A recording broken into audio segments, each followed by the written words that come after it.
બધી ટણી અને હોશિયારી આપણી નાગરિકોની સામે નીકળે છે.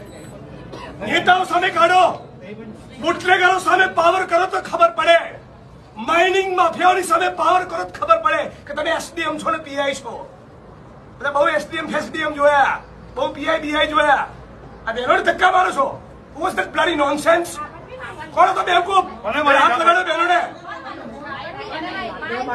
એમના સમજતા કે ટોળું છે અને કેમેરા છે, એકલો હશે ને તો બી આવું બોલીશ. તમારો ટોટલ સ્ટાફ હશે અને એક કેમેરો ને એક માણસને તો બી આ જ ભાષામાં બોલીશ. બદતમીજીથી બહેનો જોડે વાત નહીં કરવાની. તમારું ડિપાર્ટમેન્ટ, મહેસૂલ તંત્ર, જીઓલોજી અને પોલીસ બધા જ ખોટા છે. 7 મહિનાથી લોકો કહી રહ્યા છે, એમને મગજ નથી ગયું. આ ડિસરિસ્પેક્ટ છે લોકો માટેની. માણસ મોકલો અત્યારે તમારા અને બધું માઇનિંગ બંધ કરાવો ઇલીગલ.